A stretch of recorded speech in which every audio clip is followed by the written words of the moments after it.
அன்பு நேயர்களுக்கு பணிவான வணக்கம். பாஜகவினுடைய மாநில தலைவர் அண்ணாமலை தமிழ்நாட்டில் மிகப்பெரிய ஒரு சதிவலையை பின்னி பாஜக கட்சிக்குள்ளேயே முக்கியமான தலைகளை எல்லாம் சாச்சிட்டு முன்னுக்கு வந்த மிகப்பெரும் ஒரு முதுகில் குத்தக்கூடிய ஒரு தலைவர் யாருன்னு கேட்டா அது அண்ணாமலை அப்படி என்று சந்தேகம் இல்லாமல் நம்மால் சொல்ல முடியும்.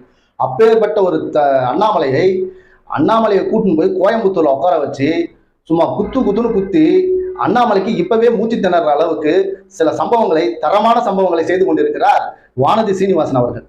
அதாவது பாஜக தமிழகத்தில் அண்ணா திராவிட முன்னேற்ற கழகத்தை விட்டு பிரிந்தவுடன் அதிமுகவுக்கும் பாஜகவுக்கும் மிகப்பெரிய ஒரு கூட்டணி சேர்ப்பதில் ஒரு மிகப்பெரிய லாபி இருந்தது. அதில் அண்ணாமலை வெற்றி பெற்று விட்டார் அப்படின்னு தான் நம்ம சொல்லணும். அதற்கு காரணம் அவர்கள் பயன்படுத்திய ஆயுதம் இடி. இதை மட்டுமே கையில வச்சுக்கிட்டு யாரெல்லாம் மிரட்ட முடியுமோ மிரட்டி அவர்கள் எல்லாரையும் அண்ணா திராவிட முன்னேற்ற கழகத்தோடு போய் சேர விடாமல் தடுத்து அவர்களை தங்களுடைய அணியில் சேர்த்து கொண்ட பெருமை அண்ணாமலையை சாரும். சரி, சேர்த்தாச்சு. அடுத்த கட்டமாக வேட்பாளர்கள் வேண்டும். தேடி தேடி பார்த்தாலும் வேட்பாளர் கிடைக்கல. அதாவது தமிழிசை சவுந்தரராஜன் அவர்களை ஆளுநர் பதவியில் இருந்து ராஜினாமா செய்துவிட்டு வந்து தேர்தலில் நிற்க வேண்டிய அளவுக்கு அந்த பாஜக கட்சியில் வேட்பாளர்களுக்கு பஞ்சம். பாஜக பாமகவுக்கு 10 சீட்டை ஒதுக்கியாச்சு. மீதி இருக்கிற 30 தொகுதிகளில் வந்து பாஜக போட்டியிடுகிறது. இப்போ சிறு சிறு சாதி கட்சிகள் அப்படி இருக்கிற ஒவ்வொருத்தருக்கா சீட்டை பிரிச்சு கொடுத்தாச்சு. அதுக்கும் மீறி பார்த்தா சீட்டு இருக்குது, நிக்க ஆள் இல்லை. என்ன அண்ணாமலை இப்படி ஆகி போச்சு அப்படின்னு சொல்லி கேட்டப்போதான் தமிழிசை சவுந்தரராஜன் அவர்கள் இவங்களெல்லாம் ரிசைன் பண்ணிட்டு வந்து நிக்க வச்சாரு. அதுலயும் சூழ்ச்சி செய்தார் அண்ணாமலை. அண்ணாமலை என்ன பண்ணார்னா, எப்படியும் தமிழ்நாட்டுல நம்மளுடைய பருப்பு வேக போறது இல்லை, பாஜக ஜெயிக்க போறது இல்லை, ஆக மொத்தம் நம்மளையும் தேர்தலில் நிக்க சொல்லி ஹைகமாண்ட்ஸ் உத்தரவு போட்டாங்க. இந்த நிலையில் நம்ம வந்து இவர்களுக்கு ஏதாவது சூழ்ச்சி பண்ணி இவர்களை நாம் சிதறடிக்க வேண்டும். அதாவது சொந்த கட்சிக்கே சூனியம் வைக்கிற வேலையை அண்ணாமலை அவர்கள் மிகச்சிறப்பாக செய்யக்கூடிய ஒரு நபர். அது தமிழக மக்கள் எல்லாரும் நன்கு அறிந்த ஒரு விஷயம். அதாவது அண்ணாமலைக்கு பொய் பேச தெரியும், இந்த மாதிரி சூழ்ச்சி செய்ய தெரியும். இதில் ரொம்ப கை தேர்ந்தவர். அதற்கான பக்கபலமாக அமர் பிரசாத் இன்னும் சில கைகூலிகள்லாம் இருக்கிறாங்க. அந்த வகையில் அவர் என்ன பண்றாருன்னா, ராமநாதபுரத்துக்கும் ஓபிஎஸ்க்கும் என்ன சார் சம்பந்தம், தூக்கி போய் அங்க நிறுத்திட்டாரு. அங்க பார்த்தா ஓபிஎஸ் என்கிற பேர்லயே 7 ஓபிஎஸ் நிற்கிறாங்க. ஓபிஎஸ் என்னடா நம்ம நிலைமை இப்படி ஆகி போச்சு. அதாவது பன்னீர்செல்வம் அவர்கள் பாஜகவுக்காக தன்னுடைய அரசியல் வாழ்க்கையை மொத்தமா தொலைச்சவர். அவருக்கே இந்த நிலைமை. அடுத்த கட்டமாக அண்ணாமலை அவர்கள் தோற்று விடுவார் என்பது அவருக்கு நன்றாக தெரியும். அதை வந்து அவர் பிரஸ் மீட்ல சொல்லிட்டாரு. அண்ணே, நான் ஜெயிக்கணும்ன்றதுக்காகலாம் இந்த எலெக்ஷன்ல நிக்கலனே அப்படின்னு சொன்ன உடனே பக்கத்துல இருந்த வானதி சீனிவாசன் அப்படியே பதறி போய் பார்த்த ஒரு ரியாக்ஷன். அட என்னடா இந்த பயமுள்ள, இன்னைக்கு தான் நம்ம முத கேம்பெயினை ஆரம்பிச்சிருக்கிறோம், இதுக்குள்ள நான் ஜெயிக்கிறதுக்காக இந்த தேர்தலில் போட்டியிடவில்லை அப்படின்னு சொல்றானே அப்படின்னு சொல்லி அவர்கள் பார்த்த அந்த ரியாக்ஷனே நமக்கு புரியும். அடுத்த கட்டமாக தமிழிசை சவுந்தரராஜன் அவர்கள் போன தடவை வந்து தூத்துக்குடி தொகுதியில் நின்று 2வது இடத்துக்கு வந்து தோல்வி அடைந்தார்கள். அவர்களுக்கு அங்க ஒரு வாக்கு வங்கி இருக்கு. அவர்கள் அங்க தூத்துக்குடியில போட்டியிட்டால் அண்ணாமலையை விட அவர்கள் வாக்கு அதிகமாக வாங்கி தோற்றுவிட்டால் அண்ணாமலையுடைய தலைவர் பதவிக்கே வந்து ஆபத்து வந்துடும். ஆகையால் என்ன பண்றாரு, அப்படியே தூக்கின்னு போயிட்டு சென்னையில், அதுவும் தென் சென்னையில் தமிழிசை சவுந்தரராஜன் அவர்களை வேட்பாளராக நிறுத்துறார். இதுல தப்பிச்ச ஒரே ஆள் யாருன்னு பாத்தீங்கன்னா நயினா நாகேந்திரன் அவர்கள் மட்டும். அவங்களுக்கு ஹைகமாண்ட்ல இருந்து உத்தரவு, இவர் இங்கதான் நிக்கணும் அப்படின்னு சொல்லி அவரை நிக்க வச்சிருக்காங்க. இந்த மாதிரி தொகுதிக்கே சம்பந்தம் இல்லாமல் ராதிகாவெல்லாம் கூட்டின்னு போய் விருதுநகர்ல நிக்க வச்சு பாவம் அவங்களுக்கு எந்த தெருவுக்கு போகணும், எப்படி பிரச்சாரம் பண்ணணும்.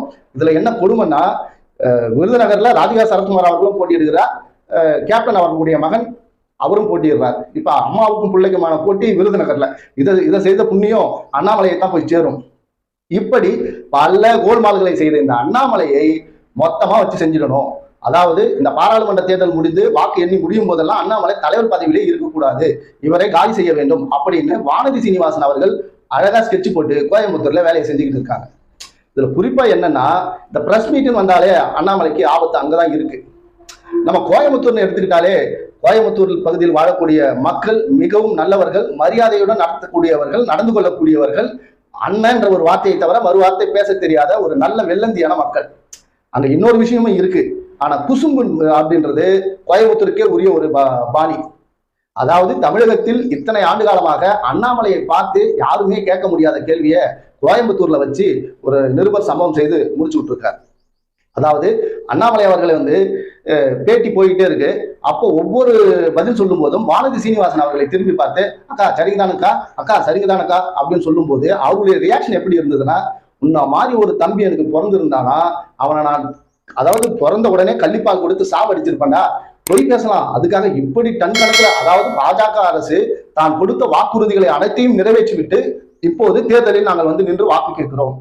இவனை மாதிரி ஒரு பச்சை போய் பேசுறவனை நம்ம எங்கடா போய் பார்க்கறது? இதுல வேற திரும்பி திரும்பி இவன் நம்மளை அக்கா அக்கான்றான், பாக்குறவன் என்ன நினைப்பான் அப்படின்ற மிகப்பெரிய தர்ம சங்கடம் அவங்களுக்கு. அங்கதாங்க கேட்டான் நம்ம நிருபர், சார் நீங்க மென்டலா அப்படின்னு கேட்டான். மொத்த அந்த இடமே ஒரு நிசப்தமாக மாறி போச்சு. என்ன ரீசன்னா, ஒரு பாஜகவினுடைய ஒரு தலைவரை பார்த்து ஒரு பத்திரிகையாளர் கேட்கிறார், சார் நீங்க மென்டலாமே, அதாவது உங்களை பற்றி விமர்சனம் வைக்கக்கூடிய எதிர்கட்சிகள் நீங்க மென்டல்னு சொல்லி சொல்றாங்க அப்படின்னு கேட்ட உடனே ஒரு கை தேர்ந்த அரசியல்வாதியாக இருக்கக்கூடிய ஒரு நபர் அதை தவிர்த்து விட்டு தான் போவாங்க, இல்ல அதற்கு சரியான பதில் சொல்லுவார்கள். ஆனா அண்ணாமலை கிட்ட அந்த தவிர்க்கிற அந்த அரசியல் ஆளுமையும் கிடையாது, நேர்மையாக பதில் சொல்கிற அந்த முறையும் அவருக்கு தெரியாது. வானதி சீனிவாசன் அவர்கள் முடிந்தவரை அதை வந்து எப்பா நீ யார் பண்ணி எந்த பிரஸ் அப்படின்னு சொல்லி அந்த கேள்வியை தவிர்க்க பார்க்கிறார்கள். ஆனா அக்கா இருங்கக்கா, ஆனா இருங்கனே அதுக்கு நான் பதில் சொல்றேனே அப்படின்னு சொல்லிட்டு இந்த அறமெண்டல் என்ன சொல்லுதுன்னா, அதாவது திமுக முதல்வரை பாத்தீங்கன்னா என்னதாங்க நான் சொல்றாரு, அண்ணா திராவிட முன்னேற்ற கழகத்தினுடைய ஒருங்கிணைப்பாளர் பாத்தீங்கன்னா என்னதாங்க நான் சொல்றாரு, எல்லாரும் என்ன பார்த்து தானே சொல்றாங்க அப்படின்னு சொல்லி அதாவது ஒரு கேவலமான பதிலை சொல்றாரு. அதாவது தான் ஒரு மிகப்பெரிய ஒரு ஆளுமையாகவும் என்னை இவர்கள் எதிர்ப்பதற்காக என் மேல் வந்து குறை சொல்வதற்காக இப்படி என்ன மென்டல்னு சொல்றாங்க அப்படின்னு. இப்பா நீ என்னன்னா, கோயம்புத்தூர்ல 2 டிகிரி வந்து வெப்பநிலை அதிகமாயிடுச்சு, எனக்கு மூளை கலங்கி காலால வருது, இதற்கு காரணம் திராவிட முன்னேற்ற கழகம் அப்படின்னு சொல்லும் போது எடப்பாடி பழனிசாமி அவர்கள், அதாவது யாருங்க கம்பராமாயணத்தை எழுதுன்னு கேட்டா அது வந்து சேக்கிடாராப்பா அப்படின்னு கேட்கக்கூடிய அவர், தூத்துக்குடியில் துப்பாக்கி சூடு நடந்தது என்னங்கன்னு கேட்டா அப்படியா நான் டிவியை பார்த்தேன் அப்படின்ற அவரே இது இந்த அண்ணாமலை சொன்ன இந்த கேள்விக்கு சரியா பதில் சொல்லியிருக்காரு. சார் அவன் மென்டலா சார் அவன், அதாவது சூரியன் உதிக்கிறதும் மறைகிறதும் யாராலையும் தடுக்க முடியாது, அதனுடைய கால சூழ்நிலையை யாராலும் மாற்ற முடியாது, இதுக்கு போய் ஒரு ஆளுங்கட்சி காரணம்னு சொல்றானே அப்படின்னு சொல்லி எடப்பாடி பழனிசாமி அவர்கள் வந்து அப்ப ஒரு மென்டலுங்க அப்படின்ட்டாப்ல. நம்முடைய முதல்வர் அவர்களும் என்ன சொல்லிட்டாருன்னா, அண்ணாமலைக்கு மூளை கலங்கி விட்டது, கலங்கி காது வழியா வெளியில வருது ஆக அப்படின்னு அவர் டீசெண்டா சொல்லிட்டு போயிட்டார். இதைத்தான் அந்த பத்திரிகையாளர் வந்து சார் நீங்க மென்டலா அப்படின்னு சொல்லி அந்த கேள்வியை கேட்டது.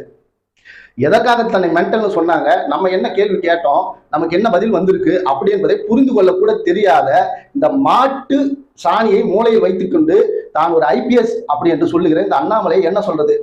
இதுல வேற அண்ணாமலை அவர்கள் சொல்றார், நான் வந்து கோட்டாவில் படிச்சவன் இல்ல. அதாவது அண்ணாமலை அவர்களுக்கு ஒரு தாழ்மையான கருத்து, கோட்டா என்றது, அதாவது இந்த கோட்டா என்றது தாழ்த்தப்பட்ட மக்களுக்காக மட்டும்தான் கோட்டா இருக்கு, கோட்டா சீட்ல படிச்சாங்க, கோட்டா சீட்ல வேலைக்கு வந்தாங்க அப்படி என்கிற ஒரு பொது புத்தியில் இருக்கிறவன் எவனாவது இருந்தானா முதல்ல போய் படிங்க, கோட்டானா என்ன, ரிசர்வேஷன்னா என்ன அப்படி என்பதை போய் படிங்கடா.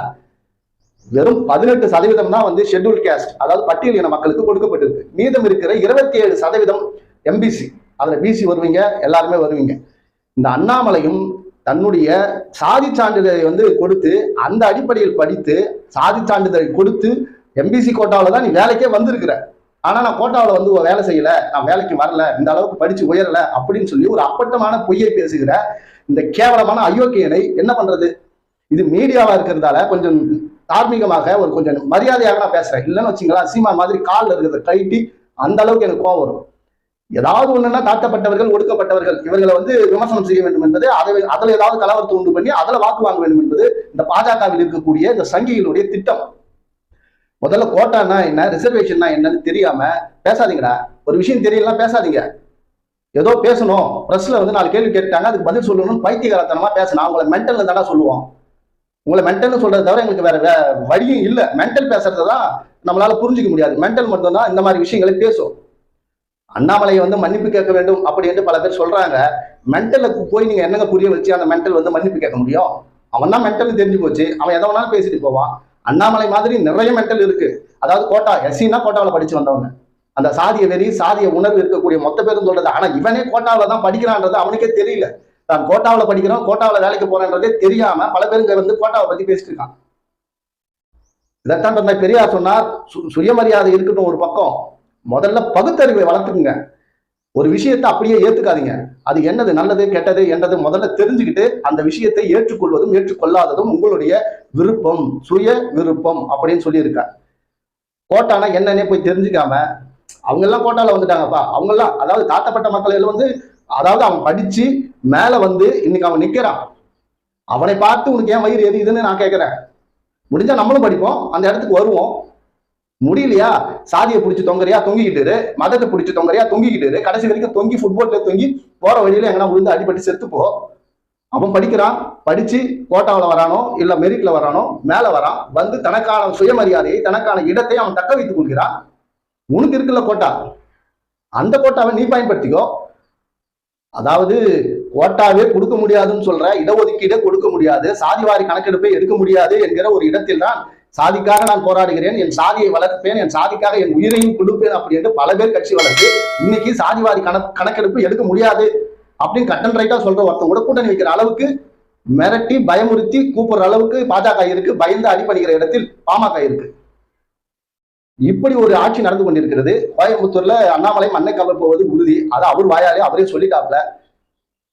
அதாவது அண்ணாமலை வந்து அடிக்கிற வெயில்ல உக்கிரத்துல என்ன பேசுறோம்னு தெரியாம தரம் கெட்ட ரொம்ப கேவலமான வார்த்தைகளை நீ பயன்படுத்தி கொண்டிருக்கிறார். 2024 தேர்தலுக்கு பிறகு பாஜகவும் இருக்காது, அண்ணாமலையும் இருக்க மாட்டான் அப்படி என்பதை இந்த நான் கூறிக்கொண்டு, எனக்கு இருக்கிற கோபம் என்னன்னா, ஆனா உடனே கோட்டாவை எடுத்துக்கிறீங்க, அந்த மக்களை கோட்டாவை வைத்து அசிங்கப்படுத்துறது, ஒரு இனத்தை இழிவுபடுத்துவதால் உனக்கு என்ன வந்து சேரப்போகுது?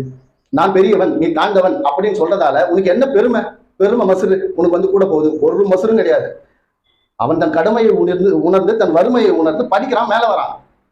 நீ இப்படியே சாதி பெருமையை மத பெருமையை பேசி தொங்கிக்கிட்டு மசுரா போ. அதாவது நான் சொல்லக்கூடிய விஷயம் என்னவென்றால், இந்த அண்ணாமலை போன்றவர்கள் எதிர்கால இளைய சமுதாயத்தை சீரழிக்கிற வேலையில் ஈடுபட்டு கொண்டிருக்கிறார்கள்.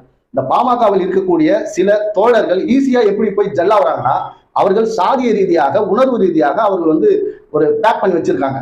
அப்போ சாதி ரீதியாக நாம் போராடுறத விட மதத்துல போய் நம்ம சேர்றது ரொம்ப ஈஸி அப்படின்னு சொல்லி நிறைய பேர் பாஜகவில் போய் சேர்ந்து விடுகிறார். இது ஐயா மருத்துவர் ராமதாஸ் அவர்களே மிக கடுமையான ஒரு தடவை வந்து கண்டனம் தெரிவித்தார். பாஜக பாமகவில் இருந்து ஆள் பிடிக்கிற வேலையை கேவலமான அரசியலை செய்து கொண்டிருக்கிறது அப்படின்னு சொல்லி மருத்துவர் ஐயா ராமதாஸ் அவர்களே கண்டனம் தெரிவித்திருக்கிறார். இப்படி கேவலப்பட்ட பாஜகவுக்கு உங்களுடைய வாக்கு அப்படி என்ற கேள்வியோடு இந்த காணொலியை நான் நிறைவு செய்கிறேன். அடுத்து இன்னும் ஒரு காணொலியில் உங்களை நான் சந்திக்கும் வரை உங்களிடம் விடைபெறுகிறேன். நன்றி, வணக்கம். நம்ம சேனல் கண்ணை நம்பாதே நாட் 7 பிடிச்சிருந்தா லைக் பண்ணுங்க, ஷேர் பண்ணுங்க, சப்ஸ்கிரைப் பண்ணுங்க, மறக்காம பெல் பட்டனை கிளிக் பண்ணுங்க. சுயமரியாதையோடு வாழ கற்றுக்கொள்ளுங்கள் என்று கூறி விடைபெறுகிறேன்.